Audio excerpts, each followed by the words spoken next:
في الفيديو اللي قبل كنت دويت لكم على المسيره ديالي اللي كنت دوزت في يوتيوب واللي حبستها من سنه 2017. كيف قلت لكم طبعا في الفيديو اللي قبل، وانا اللي كنت درت واحد الحادثه السير اللي خلاتني انا نتوقف، سواء في الخدمه اللي كنت كنخدم فيها او الهوايات اللي كنت كندير وشحال من حاجه. اليوم غادي ندويو على ستوري تايم ديالي اللي بغيت نشاركها معكم، تجربه اللي نقدروا نستافدوا منها كاملين.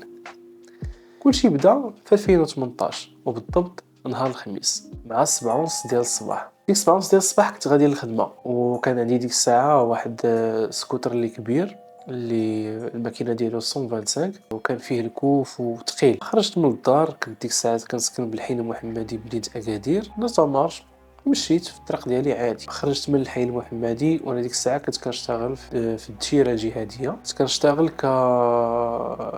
كمحرر فيديو، يعني كنت كندير المونتاج.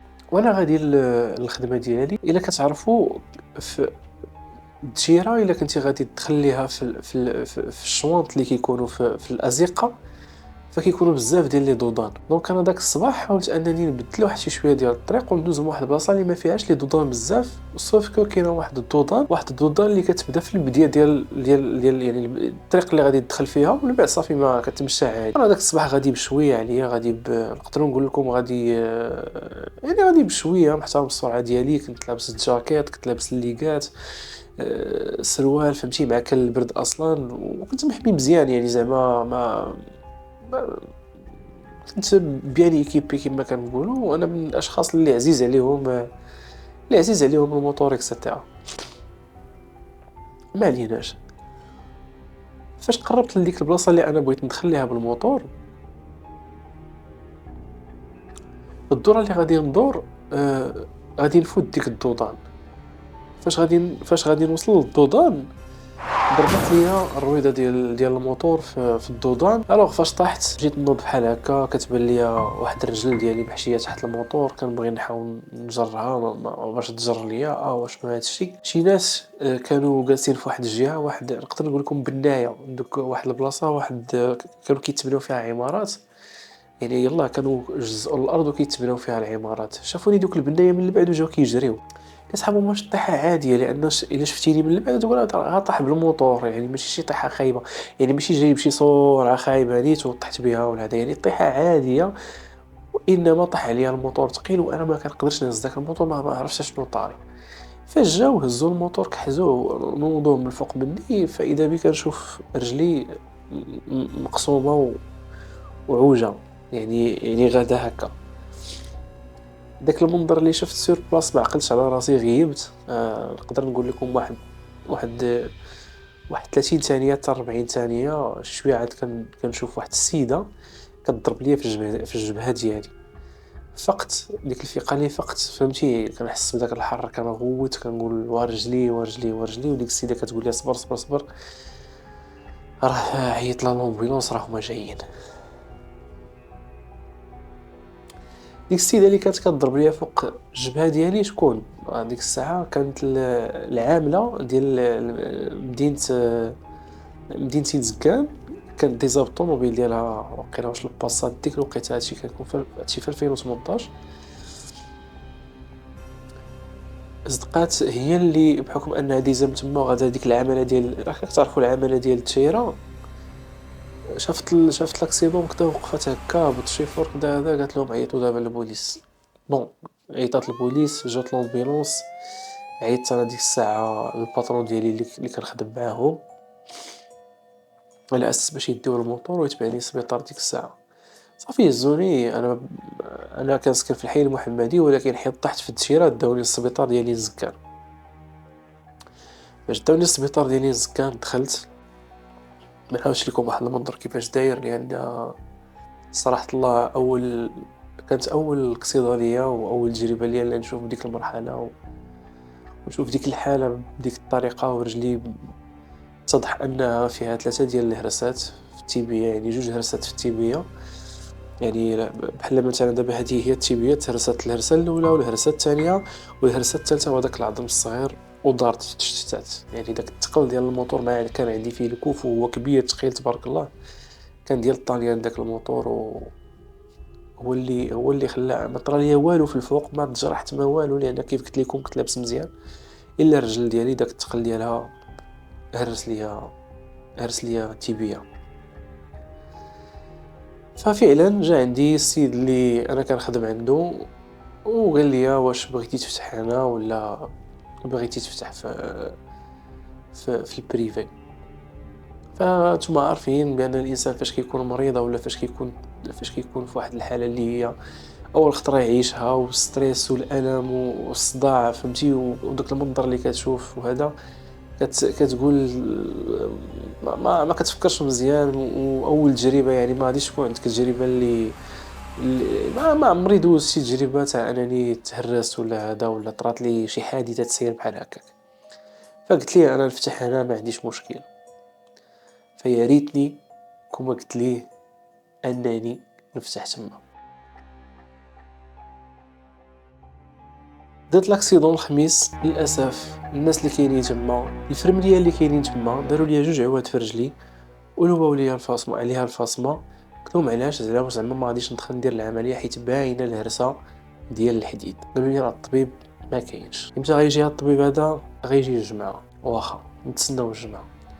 لا قلت ليه ما نعاودش لكم على ديك الليله كيفاش دازت عليا الالم والصداع في الرجل والحريق وراكم عارفين دوك الافكار اللي كيجيو الانسان فاش كيكون في شي حاله بحال هكاك. ما عليناش. لا قلت ليه جا الطبيب. فاش جا الطبيب كانوا داروا لي راديو. شاف الراديو ديالي قال لي عندك الحاله شي شويه قاصحه، غادي نديروا لك واحد الحديد اللي عباره عن كلو، واحد الكلو يعني واحد المسمار كيتحشى من الركبه حتى كيوصل حتى للمشطه في الداخل ديال التيبيا يعني في النخاع العظمي. قلت ليه واخا ماشي مشكل مزيان. هو عاود يطرح عليا نفس السؤال اللي طرح عليا الباترون، قال لي واش بغيتي تفتح هنا ولا تفتح في البريفي. دونك السؤال هنا ديال الطبيب كان واضح وباين، يعني واش بغيتي تفتح هنا ولا بغيتي نديك عند البريفي اللي انا كنتعامل معاهم ونفتح ليك تما. نفس الجواب اللي جاوبت عاوتاني وقلت ليه باغي نفتح هنايا، لانني شفت مع الناس قبل وقلت لهم سي بون غادي نفتح هنايا. كتب لي الماتيريال اللي خصني نشري، كتب لي الحديد اللي خصني نشري. الباترون اللي كنت خدام عنده مشى هز ديك لاردونونس ومشى جاب داك الماتيريال. واش غتبقى غير هنا؟ لا. الطبيب فاش جا الجمعه وكتب لي الماتيريال وداك الشيء، فتح الناس اللي غادي يفتح مشى. السبت والحد ما كاينش، يعني انا مهرس الخميس الجمعه السبت والحد. جا الاثنين جا الطبيب، درت العمليه، تسنيت النوبه ديالي ودرت العمليه، درت الحديد كلشي داز في امان الله وحفظه وخرجنا من السبيطار. مشيت للدار. فاش مشيت للدار دونك واحد المعاناه اللي هي جديده. اول خطره كيف كتعرفوا داير الحديد في رجلي من الداخل، وكانوا داروا لي القبص في الرجل ديالي غير النص ديال القبص وميلوها على جهه اليمين. ما عرفتش علاش داروا. كانوا نورمال فاش كدير القبص كيديروا لك القبص وكتكون رجليك مقاده بحال هكا. انا داروا لي رجلي مايله على اليمين ولحد اليوم رجلي لا روتاسيون ديالها ما مقاداش مزيان. فبطبيعه الحال فاش خرجت من السبيطار الطبيب كان كتب لي لوردونونس انني ندير الترويض، لان نتوما عارفين الحديد الا كاين في الرجل ميم با 15 يوم كترتاح في الدار ومن موراها كتمشي كدير الترويض ديالك عادي. بديت الحصه الاولى في الترويض، الحصه الثانيه، الحصه الثالثه، الحصه الخامسه وهو يبان عندي واحد الالتهاب في الرجل. كنشوف شويه ديال الحموريه والجلد ماشي في الجهه اللي فتحت، يعني ماشي جهه الفتيح، في التحت جهه الهرس لتحت. كنشوف شويه الحموريه وكنشوف داك الالتهاب بحال هكا. كنقول واه هادشي من الجانب. مشيت عند داك اللي في الترويض قلت ليه راه كيصحابني واش غير ديك البوماد اللي كان كيدير ليا بها الترويض ولا شي حاجه بحال هكا. كنقول واش هادشي شنو. مشيت هزيت عيطت للسيد اللي كان كيجيب لي بالطوموبيل ديالو كيديني حتى للسبيطار. مشيت باش نشوف الطبيب، ما لقيتش الطبيب للاسف. الطبيب اون فاكونس ولا ما عرفت شاد كونجي وكاين في فرنسا. والتهاب في رجلي.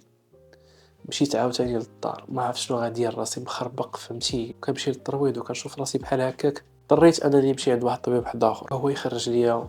شاف الحاله ديالي وكداكا ويقول لي شوف انت راه خصك دير الحديد على برا، راه ربما الحديد اللي درتيه في الداخل راه ما جاش معاك. عطاني انتيبيوتيك اكسيتيرا. مشيت رجعت عند الطبيب ديالي، لانه اي طبيب مشيتي عنده وانت عندك الحديد في رجليك ما غاديش يبغي يقيسك، ما غاديش يبغي يدير لك اي حاجه، يعني ما غاديش يفتح لك رجليك ولا غادي يحيد داك الحديد. سي انتردي الطبيب اللي يحل ليك واللي يفتح ليك هو اللي خاصو يشوف لك ديك الرجل. من بعد ما شفت داك الطبيب اللي هو اخصائي، مشيت عاوتاني عند الطبيب ديالي، للاسف ما لقيتوش عاوتاني. رجعت جلست واحد اليومين، كليت داك الدواء اللي خرج لي داك الطبيب، عاوتاني رجعت عند الطبيب ديالي. وقت ما كنت كنمشي عندهم كيقولوا لي راه دابا يدخل، مثلا مشيت عندهم كيقول لي راه يدخل نهار فلان فلاني، راه ما عرفناش لا بلاتي كدا هذا. يعني داكشي كان، راكم نتوما عارفين ديك الساعه في ديك الوقيته في 2018 كانت لحد الان راه كاينين لي رونديفو كيكون داكشي ماشي تاليها. المره الثالثه ما نكذبش عليكم، أه والناس اللي كيعرفوني فعلا غادي يكونوا، يعني الناس اللي هما حق المعرفه واللي هما صحابي اللي قدام يقدروا يعقلوا على هذه القضيه. لان انا ديك الساعه بحكم انني كنت كنشتغل في المجال ديال السمعي البصري من قبل، كنت كنشتغل مع جرائد الكترونيه ومع تلفازات الكترونيه او لا قنوات الكترونيه بصفه عامه. دونك الناس اللي عندي او لا كومونيتي اللي عندي في الفيسبوك فيها صحفيين، فيها اطباء، فيها ناس كاينين في السياسه. يعني الفيسبوك عندي فيه بزاف ديال الناس اللي نشيطين في المجتمع المدني اكسترا. اضطريت انني نكتب واحد المقال وبدون ذكر الاسماء وتبارطاجا. داك المقال ما تخيلوش كيفاش انتشر بواحد السرعه، ميم با 24 ساعه لغت لي كيجيني واحد الاتصال هاتفي. السيد اللي اتصل بيا فهو مندوب الصحه ديال الانزكان، ديال السبيطار اللي كاين فين زكان. قال لي السلام عليكم سي عبد المنعم، معاك فلان فلان فلان. با يا سيدي شنو حب الخاطر؟ قال لي راه شي ناس اتصلوا بيا وتواصلوا معايا على حساب رجليك، لان في المقال اللي نشرت كنت كتبت بان راه هادشي غادي وكيتطور ويقدر الله يستر، الا ما تلاقيتش حل لرجلي تقدر تقطع، الله يستر. ففعلا عيط ليا قال لي واش تقدر تجي عندي للمكتب. مشيت عنده للمكتب، عيطت للسيد عاوتاني في الطوموبيل، داني ثالث معايا، مشيت عنده للمكتب. ياك لاباس اشنو طاري عاودت ليه القصه من الاول. قال لي دابا هز بعدا التليفون، اتصل فعلا ما تلاقاش داك الطبيب، تلقاه خارج كونجي. هز التليفون عيط لواحد الطبيبه اخرى كانت كونجي، وانما هي كانت في مدينه اكادير، يعني كانت قريبه. عيطت للطبيبه، جات شافتني، قالت لي نفس الهضره اللي كان قال لي البروفيسور قبل. الناس كاملهم متفاهمين على هضره واحده، الا هذاك اللي كان فتح ليا دار ليا حديد في شكل. ما عليناش، قلنا لها شنو غادي نديرو؟ قالت لك غدا خصك قالت لي خاصك توبيرا في اقرب وقت اللي هو غدا، وغادي اليوم تنعس في البلوك على اساس نحيد لك داك الحديد ونعاود ندير لك حديد ديال برا، يعني دوك الحديد اللي كيكون لاصق في الرجل على برا. لان فعلا عندي رجل كانت مشتة، لان كانت ديك الساعه هما كيصحاب ليهم بان راه الحديد ما جاش مع رجلي، حيت كاين اللي ما كيجي، اللي ما كيبغي الحديد ما كيجيش معاه وكيدير دوك الالتهابات وكستا. المهم فعلا داكشي اللي درت، لغت ليه في الصباح. كنتفاجئ بان داك الطبيب ديالي اللي فتح ليا جا قال لي واش انت هبيل، واش حماق، علاش مشيتي كتبتي، واش بغيتي تشوهني؟ انا يلا غادي ندفع البيرمي ديالي باش نشد الكابيني ديالي اكسيتيرا، انا باغي ندفع الكابيني ديالي. قلت له ودي انا راه ما درت حتى شي حاجه، ما ذكرتش سميتك، ما ذكرت حتى حد، لان ديك الساعه انا كان عندي عندي مع التحرير ديال المقال اكسيتيرا، يعني ما كنذكروش الاسماء. بحال مثلا عبد المنعم زريوي كتكتب عاء ولا ميم زين ولا زاي، صافي هو ينوض واحد السكوندر تما. قال لهم لا ما خصكمش تفتحوا لي عاوتاني، الا فتحتوا لي راه جيبوا لي دابا داك الراديو نشوفوه نطلعوا عليه، راه الا مشيتوا فتحتوا ليه راه غادي تعاود تهرس الرجل من جديد. بحال ما درنا والو، بحال هذا. مهم ما خلاهمش يفتحوا ليا، ما خلاش كاع دوك الناس يفتحوا ليا. قال لي غادي نفتح لك ديك البلاصه اللي عندك فيها التهاب، وغادي نشدها ونقيها ونكرطها. واخا مزيان، ونديروا التحاليل عليها. ف يومين وانا جالس في ديك الشومبر ولا 3 ايام، هو كيعطيني لي زونتيبيوتيك في السيروم. سير لي زونتيبيوتيك حتى الرجل ديالي ما بقاش فيها داك الشيء. ومع ذلك دخلني درت العمليه باش زعما يتاكدوا انه يغسل ديك البلاصه ويحيد الشك. فعلا درت العمليه، وباقي عاقل سبحان الله العظيم. فاش كنت بغيت ندخل ديك العملية وأنا داخل كنقرا القرآن وكنحاول أنني كنتنفس، كنقاد العملية التنفس ديالي باش أنني ندخل كالم. باقي عاقل على الجملة اللي قال لي داك الطبيب وكانوا دوك اللي فريم ليا حداه وهادي الله شاهد عليا وما غاديش نزيدها من عندي. باقي عاقل عليها بالحرف. قال لي ها انت بيدي دابا شنو ندير لك. هو قالها بالضحك وانما ما جاتش واحد الشخص ساعه تفتح ليه وتقول لي ديك الهضره بحال هكاك. ما كان ما خصهاش تكون. العمليه الاولى كنت بنجد طوطال، العمليه الثانيه كانوا بنجوني النص. ما عليناش صافي داكشي اللي طرا. حل ديك البلاصه كذا مشيت للدار بديت كندير الدواء وكناخذ لي زونتيبيوتيك داك الجرح وكذا كيبان ما هواش ما فهمتي يعني. كنت متبع كانت الفرمليه كتجي عندي حتى للدار كتدق لي باري كتبدل لي بونسمون يعني ما دوك الاحتياطات تاع ان يكون شي ميكروب ولا شي حاجه يدوز، لا داكشي كله محيدين حنا منه الشك. دزت المده وانا كندير الترويض بديت كنتمشى على رجلي داك الالتهاب باقي ما تحيدش. مشيت رجعت عند المندوب قلت ليه فوالا راه الالتهاب ما تحيدش. فاضطر انا المندوب يصيفطني للمستشفى ديال الحسن الثاني اللي كاين في اكادير. الناس اللي هادشي ناس كاينين تما باش نشوفوا ربما داك الطبيب يكون ما دارش البروتوكول اللي خاصو يدار.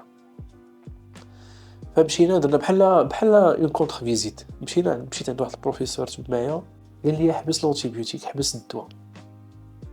تحبس الدواء مده 15 يوم وغادي تمشي دير تحليله على داكشي اللي في رجليك. يعني اشنو طرا نورمالمون داك الطبيب فاش كان قبل ما يفتح ليا كان خاصو يحيد عينه من داك الميكروب اللي كاين ولا داكشي اللي كاين في رجلي ويدير عليه التحليله عاد يصيفطني عاد يشد عاد يحدد بعدا النوع ديال البكتيريا اللي عندي عاد يفتح ليا هو لا فتح ليا ديريكت. المهم هاد الطبيب هذا قال لي حبس لونتيبيوتيك. حبسنا لونتيبيوتيك. فاش حبسنا داك لونتيبيوتيك داز مده تاع 15 ايام يا ربي. درنا التحاليل اشنو اتضح بان واحد لا بكتيري اللي السميه ديالها هي هادي غنخليها لكم هنا باش تحفظ ليا كتكون في السبيطارات وفي المعدات ديال الجراحه. يعني دوك الناس فاش كانوا فتحوا ليا ما كانوش يعقموا داكشي مزيان وداز داك الميكروب وقيلا مع داك الحديد. نورمالمون الحديد فاش كيتشرى كيتعقم وكيدخلوه في واحد البلاصه اللي هي كيتستيريليزا عادي كيديروا لك الحديد في رجليك. واش تعقم الحديد ولا ما تعقمش واش تعقم وخرج وقاستو لا بكتيري حطوه في شي بلاصه على شي باياس تما ولا شي حاجه اللي هي ما نقياش. صافي عرفنا هذاك عرفنا سميتو خرجوا لي واحد لافيش فيها كاع لي زونتيبيوتيك اللي نقدر ناكل اللي ما نقدرش ناكل. رجعت عنده قلت له فوالا شنو كاين خرج لي عاوتاني الدواء. بقيت متبع الدواء بقيت متبع لونتيبيوتيك وكنتمشى على رجلي. مشيت للخدمه ديالي وقيت البرد كانت كضرني رجلي بزاف وكنقول غير امتى يتحيد داك الحديد. وداك الالتهاب باقي في الرجل يعني كاين غير هو الحده ديالو ما كانش يعني ما كانش واحد الدوغري اللي هي صعيبه. صراحه هادشي كيضرك الخاطر لان لحد الان انا باقي كنعاني من هذا المشكل هذا ولكن الحمد لله ماشي بالدرجه اللي هي عاليه ولكن ناقصه. نعاود لكم من بعد وصل الوقت تاع انني نحيد الحديد. حتى حد ما غادي يبغي انه يحيد لك الحديد وحتى حد ما غادي يبغي يقيس لك رجليك من غير داك الطبيب اللي دار لك الحديد. فاشنو خاصني ندير عاوتاني؟ خاصني نمشي عند داك الطبيب. مشيت عند داك الطبيب قلت ليه فوالا خاصني نحيد الحديد. وقال لي فين بغيتي تحيدو؟ قلت له غنحيدو في الكلينيك. انا ما غاديش نعاود الغلط اللي فايت درنا. الا مشينا للكلينيك حسب لي العمليه ب 4000 درهم. كنت بغيت ندير لا بريزون شارج ما قال لي لا ما كدارش وما علينا انهم كيديروها. ما عليناش خلصنا ديك 4000 درهم خلصنا التحاليل خلصنا الدواء خلصنا شي حوايج اخرين كذا. هذا يعني تقامت عليا ديك الساعه فاش حيدت الحديد بشي 7000 درهم. فمن مورا ما تحيد الحديد رجلي بلات شي شويه ولكن داك الالتهاب باقي. قلت ليه شنو غنديروا في هذا الشيء؟ قال لي راه غادي نتبعوا معاه بالدواء وغادي نشوفوا نديروا سكانير وكذا وهذا ما دام انني حيدت الحديد من عنده فكنت اكيد انني خاصني نبدل الطبيب لان هذاك الطبيب الصراحه ماشي كفء.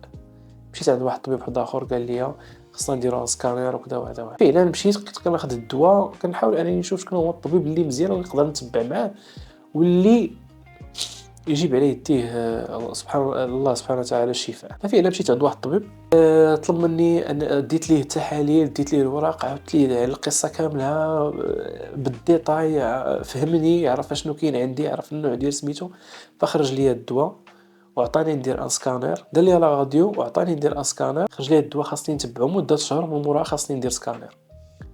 فتبعت الدواء ديالي مده شهر ودرت سكانير. اتضح بان الطبيب اللي كان حيد ليا الحديد، داك الطبيب ديالي اللي اول واحد فتح ليا واللي ثاني واحد فتح ليا واللي ثالث واحد فتح ليا، خلى ليا جوج طروفه ديال العظام، واحد فيه 5.9 ملم وواحد فيه 6.5 ملم من بعد ما حيد ليا الحديد. فالعظومه فاش كيكونوا ميتين وسط الرجل ديالك، فهما فاش كيمشيو دوك لي بكتيريا وكيكبروا فيهم يعني عليهم علاش كيتغداو. انا تصدمت. الحمد لله داك الدواء اللي عطاني داك الطبيب خرج ليا، بقيت متبعو حتى خرج ليا العظم الاول، وخرج راسو سبحان الله العظيم. بقى غادي الانسجه كتدفع تخرج، والعظم الصغير بقى في النخاع العظمي. يعني درنا العمليه، فتحنا ديك البلاصه، نقينا الرجل، وبقيت متبع الدواء لمده 4 شهور ليومنا هذا. والحمد لله كاين شويه تحسن. الرجل ديالي بدات كتحسن، داك الالتهاب غادي وكيتحيد الحمد لله. يعني كاين تحسن، ولكن اون سي جامي، يقدر يرجع يقدر ما يرجعش. فحاليا الطبيب اللي انا متبع معاه كنشوف نتائج ليا ملموسه. واخا صراحه الدواء مده 4 شهور، لي زونتيبيوتيك، لي زونتي انفلاماتوار، لي زانجيكسيون، ما نكذبش عليكم داكشي داز عليا مؤخرا. يعني ملي فتحت في هادي دابا 4 شهور باش فتحت، ف شي شويه قاصحه. الطبيب كنشوفو نهار ييه نهار لا. لي بونسمون كنبدلو عندهم، ممنوع عليا انني نمشي نبدلهم بشي بلاصه اخرى على حسب انا ما ناخذ شي بكتيريا ولا شي حاجه، ولكن الحمد لله داكشي غادي مزيان. فشنو اللي بغيت نوصل من هاد القصه ديالي هادي، فمعاناه صراحه الله العظيم اللي عانيتها مع الطبيب الاولاني واللي هو فتح ليا. خرج لي على رجلي، يعني ماشي هكا كانت تا او نيفو ديال الجماليه ديال الرجل تشوهات واحد شويه، لان تفتحت 3 الخطرات على الخطره اللي درت فيها الحديد هي 4. يعني 4 الخطرات وانا كندير عمليات وانا كندير في العمليات. المره الاولى كان عندي بنج طوطال، المره الثانيه كان نص، المره الثالثه كان طوطال، والمره الاخيره كان نص. فما تخيلوش شحال البنج دوز، شحال ديال العذاب، شحال ديال. فانا كنتمنى وكناشد من هذا الفيديو هذا اي مهني كاين في الطب، او لا اي مهني كيزاول مهنه الطب، طبيب فرملي ما بغى يكون، شويه ديال الجديه. لان الصحه ديال الانسان راه ماشي لعبه، ماشي شي حاجه اللي يستهان بها، صعيب بزاف. لان شوفوا دابا منين متى وانا كنعاني من هذا المشكل هذا بسبب اهمال ديال الطبيب، اللي نورمالمون تا داير القسم، هو داير القسم خصو يكون قد الواجب ديالو. سير الكونجي ديالك اكسيتيرا، ولكن خص لي رومبلاسيك ديك الساعه. وعارفين يعني فاش ما كيكونش الطبيب كيتبرولونجا ليك الرونديفو. كنهضر على الخصوصي ماشي على العمومي، كنهضر عفوا على العمومي ماشي على الخصوصي. ففي المرحله الاولى ديالي عانيت صراحه الله العظيم. 2 عمليات الاولين كنت درتهم في العمومي، العمليات الاخرين درتهم في البريفي. يعني ما قديتش صراحه الله على داك لانني نغامر بصحتي مازال. مع العلم انا من حقي خاصني نداوم، من حقي انني خاصني ناخذ الطبيب ديالي، ما حقيش شحال حاجه. هادشي كيحز في النفس. وكنتمنى ان ما نكونش طولت عليكم. وهذه هي القصه ديالي مع الحادثه السير اللي وقعت ليا من 2018. دونك 2018 19 20 18 19 20 21 22 23 24 25. دونك 8 سنين ديال المعاناة، 8 سنين ديال المثابرة، و8 سنين ديال الدويان، و8 سنين ديال الألم. اللي وصل لحد هنا يخلي تعليق. والسلام عليكم ورحمة الله تعالى وبركاته.